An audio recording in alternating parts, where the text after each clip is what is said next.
I think we've moved so far away from the fundamentals and understanding the core principles of marketing, and we've gotten really into the weeds. I'm partially responsible for this. I think everyone in the info product market is somewhat responsible for this because we get hyper specialized in something: Facebook ads, Google ads, Snapchat ads, email marketing, whatever it might be. We get hyper specialized in it. We become an authority in it.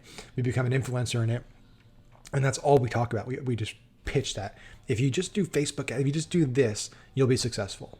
And it's not wrong, right? It's accurate, especially if you have a successful business. Like you can take these things and be successful, right? You can start a Facebook agency and implement these things and be successful for clients. But there's a difference, and Rich and I actually just did a 2-hour live stream earlier today. We talked about the difference between lifestyle entrepreneurs and growth entrepreneurs, right? So lifestyle entrepreneurs they're focused on cash flow, they're focused on quality of life, they're focused on the now.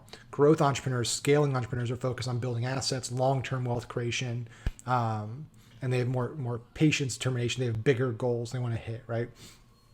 And so I think a lot of that is true in what we're doing with marketing, where there's this focus and emphasis and selling of these quick things that can get quick results, that can get quick cash, quick success.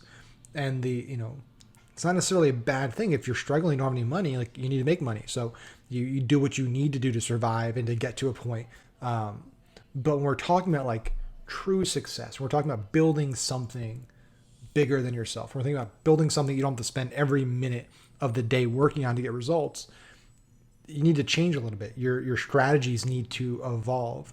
The way you look at things need to evolve. The knowledge you're consuming needs to evolve.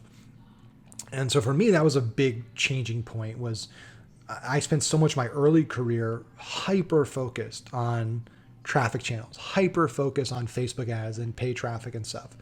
What happens is when you get hyper focused on one element or something, that's how you view every problem. So when you're looking at a problem, the way you look at solutions is through that lens.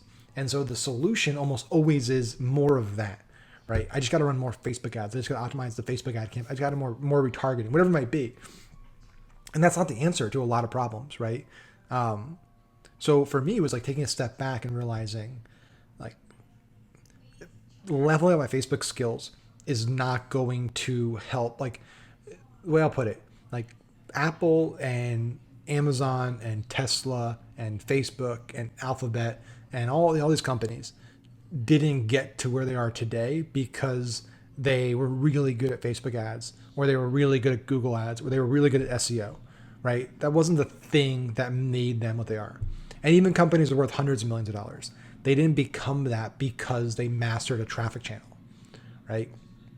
And so I started realizing this, and like, okay, like I can either keep doing things this way, which is what's being marketed on the online for courses and stuff, or I can look at what do all these big companies have in common? What does every successful company that people know have in common? What does every $100 million, billion-dollar company have in common? And those were the things I came back to. It was like, hey, they had great products. They had a real brand that separated them, that set a frame. They understood their customer. They had messaging that was geared specifically to that customer's goals and motivations. Those were all things they had. They had a great offer, all these things.